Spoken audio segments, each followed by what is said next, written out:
नमस्कार, मेरा नाम अंजनी शर्मा भुजेल है और आज मैं आप लोगों के समक्ष इसलिए आई हूँ क्योंकि मुझे लगता है कि जो अभी सिक्किम में हो रहा है वो हम सभी के लिए बहुत ही जानना ज़रूरी है और समझना हृदय से, मस्तिष्क से और मन से और भी ज़्यादा ज़रूरी है।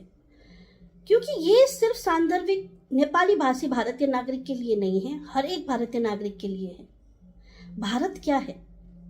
भारत एक ऐसा देश है जो छोटे छोटे राज्य मिलके, जब हमने सोचा कि हम एकत्रित होके, एकजुट होके हमारी भारत माता को आगे बढ़ाएंगे, हमारे देश को आगे बढ़ाएंगे, तब हम एक साथ आके ये देश बना है।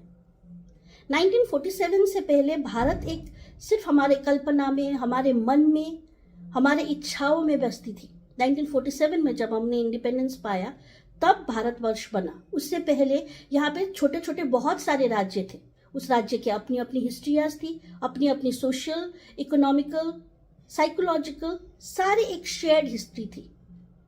लेकिन आज जाके आज़ादी के इतने साल के बाद जब सिक्किम जैसे एक राज्य में प्रश्न उठाया जाता है वहाँ के बहुसंख्यक लोगों की राष्ट्रीयता पे, उनकी राष्ट्रीयता तब की जब वो भारत में जुड़े, उनकी राष्ट्रीयता तब की जब वो सिक्किम में रहते थे, तब एक बहुत बड़ा प्रश्न चिन्ह उठता है हर एक वो प्रिंसली स्टेट, हर एक वो स्टेट के नागरिक के लिए जो भारत से जुड़ा है और भारत उसी से बना है।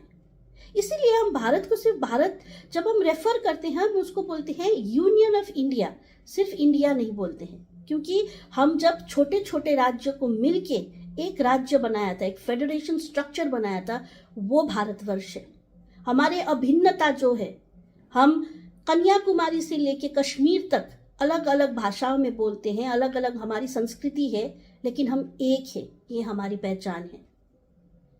लेकिन जब भी कोई ऐसी बात चर्चा में आती है तो उसके इतने सारे पक्ष होते हैं, इतने सारे पहलू होती हैं, इतने सारे एस्पेक्ट्स होते हैं कि डिबेट पे डिबेट चलते रहते हैं, मुद्दे पे मुद्दे उठते रहते हैं, इतने सारे पक्ष हमारे सामने रख दिए जाते हैं कि हमको भी समझ में नहीं आता कि हो क्या रहा है और है क्या ये चीज़। इसीलिए हमें लगा कि ना तो हमारे पास घंटों घंटों में बैठ के सारे डिबेट सुनने की शक्ति होती है, ना समय। लेकिन हमारा ये संकल्प है कि हम कोशिश करेंगे कि जितने भी पहलुएं हैं भारतीय नागरिक, जो कि नेपाली भाषी भारतीय नागरिक है, उनके आपको सामने हम रखें। इसमें हम कोशिश करेंगे कि कम से कम हमारा ओपिनियन हो। हम क्या सोचते हैं ये ज़रूरी नहीं है, भारतवर्ष क्या सोचता है ये बहुत ही ज़रूरी है।